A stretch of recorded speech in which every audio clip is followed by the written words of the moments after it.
And please, dear listeners, I'm going to throw a disclaimer out there. Please do not take these statements that I'm making as bragging, okay? And I share them to point out that if I can do it, so can you. And I've mentioned this many, many times, and I mention it with extreme sincerity.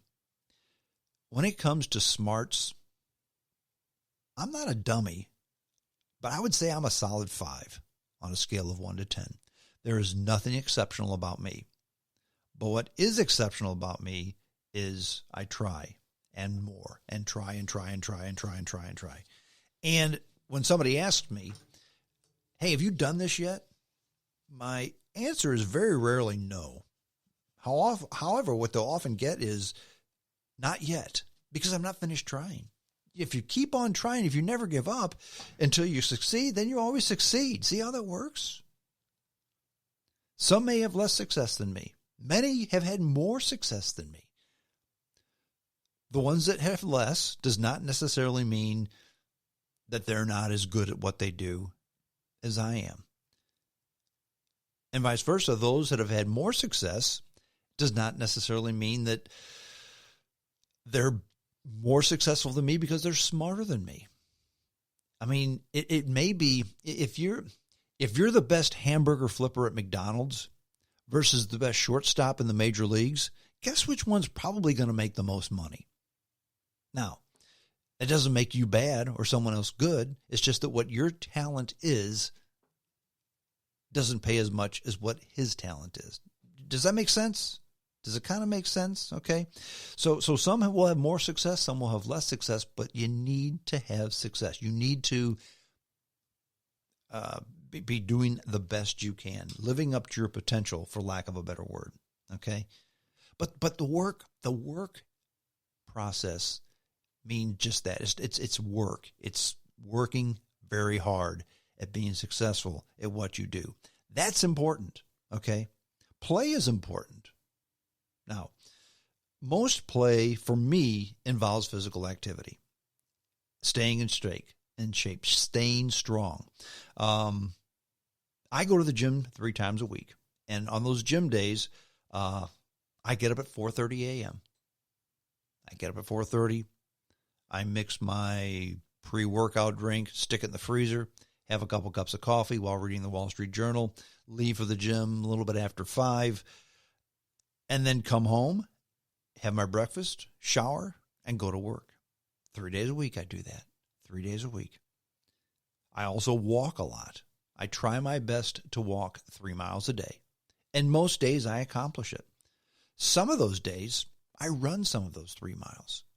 And I don't do jogging. I do wind sprints. 100-yard dashes at a time. Now, am I fast as the wind? Am I as fast as I was when I was a young man? No, because those wind sprints, 100-yard dashes are relative. Okay, some seeing me do them may think, "What the heck's he trying to do? He's not very fast." Well, fast for a catcher, fast for a 61-year-old man. How's that? But that's most of my play. Okay, I take a walk during my lunch hour, 3 miles a day, and I almost always accomplish it. That's a long way to walk, especially when some of it is running. Okay. Now I will say, for the most part, my play, travel, I love to travel, especially with the trophy wife, to go places, experience things.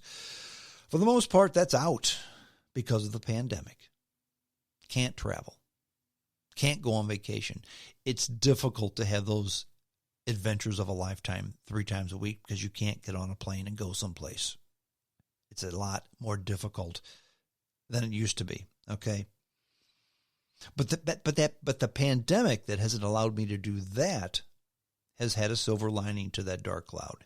And it's been the fact that because I'm not traveling, because I'm not gone half the time like I normally am, I've had a very uninterrupted fitness schedule made possible by pandemic conditions. Think about that.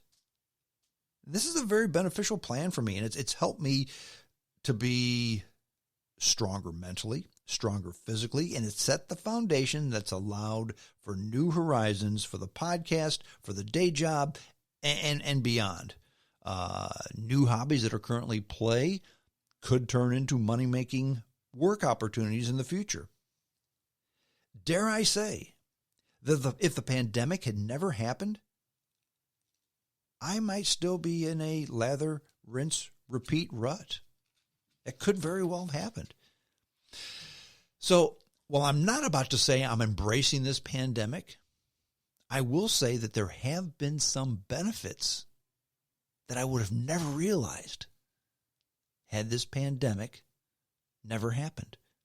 I've never gone to the gym 3 times a week. I've never been able to put in my 3 miles a day walking or running. That's never happened in my life. So in some regards, I'm in the best shape of my life because of this dopey pandemic. And I say that just so you don't say, well, I can't possibly get on with my life until this pandemic is done.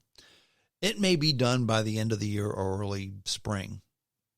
We may be 18 months from now, and it might not be done. Nobody knows. We can hope, but nobody knows. Make those adjustments in your life and change things to benefit you. We've talked about work. We've talked about play. Now let's talk about rest. Truth be told, by 7:30 at night, I'm done. My body and mind are tired. And since I've been up hitting it hard since 4:30 or 5 o'clock in the morning, you can probably understand why. I need to sit down, prop up my legs, and I think to myself, wow, it's 7:30. Bedtime's only an hour and a half away. I can't wait. In fact, the trophy wife says that my schedule is kind of like a toddler's. I go to bed early and I get up early, just like a toddler. Maybe that's true.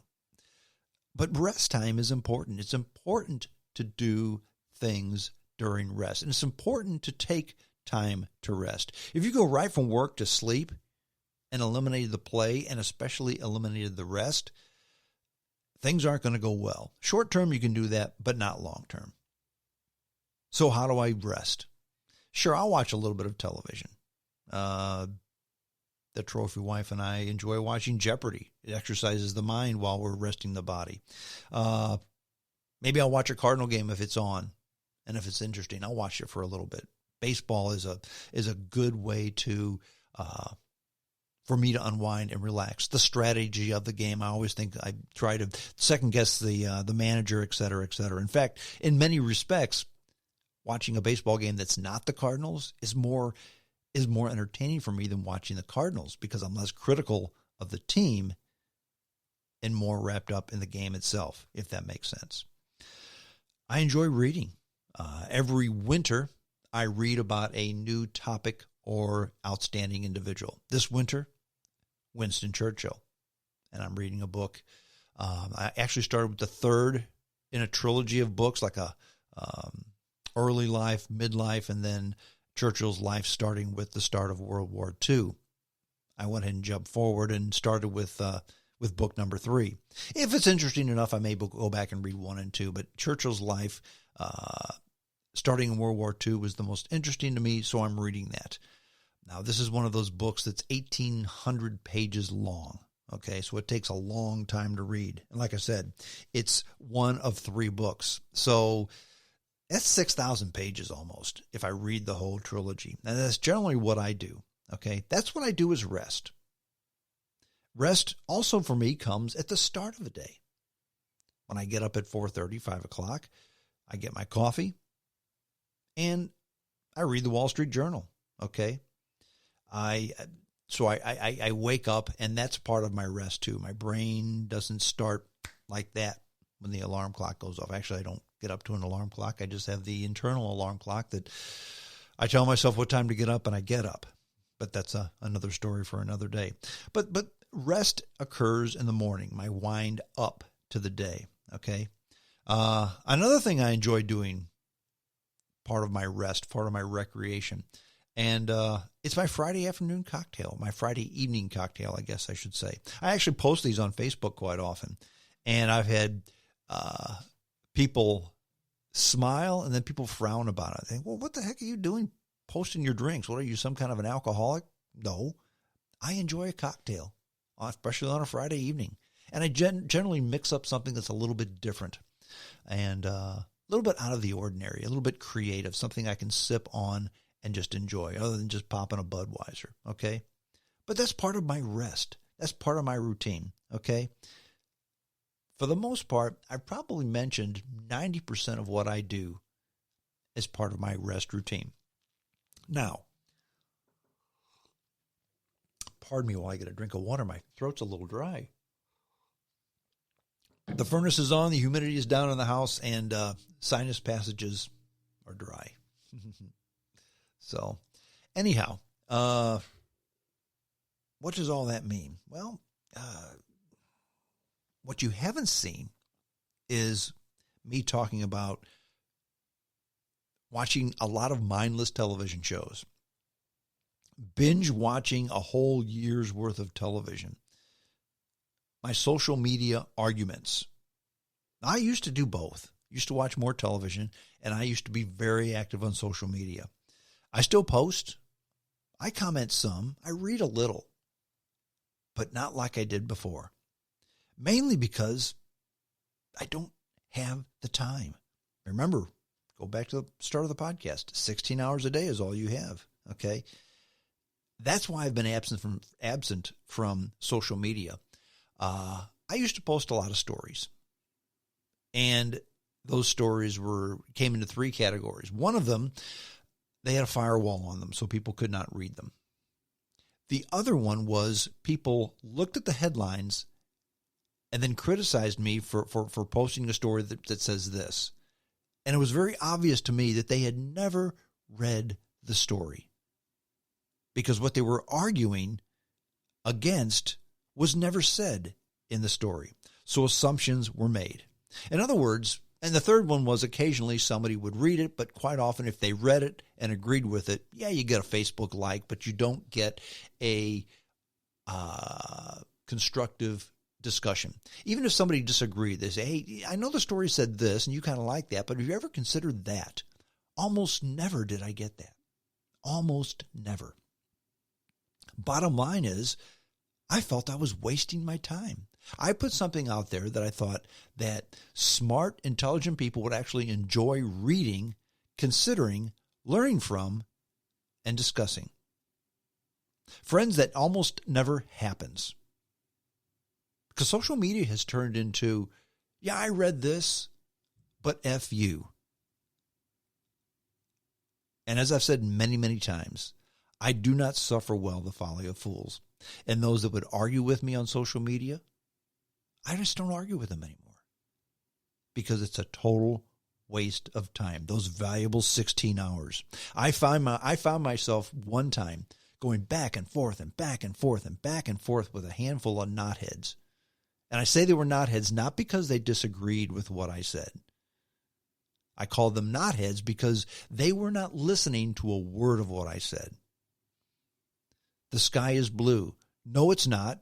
It's purple. And I'll tell you why.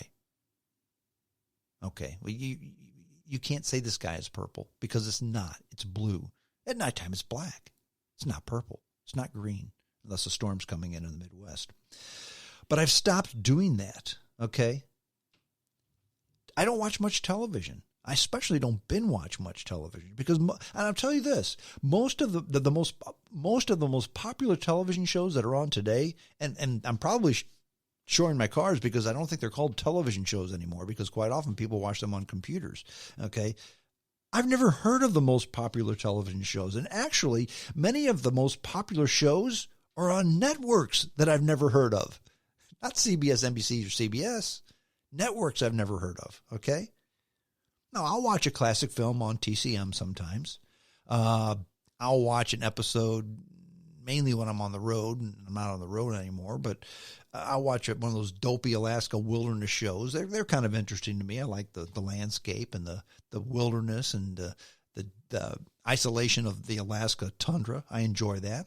I'll watch a nature program every now and then. I'll watch a history program. I'll watch an episode of the Grand Tour, Clarkson, May, and Hammond racing cars and talking about cars. I'll watch that every now and then. And like I said, the trophy wife and I watch Jeopardy most evenings. That's, if you fast forward through the commercials, that's 20 minutes. But that's about it. Now, if you truly enjoy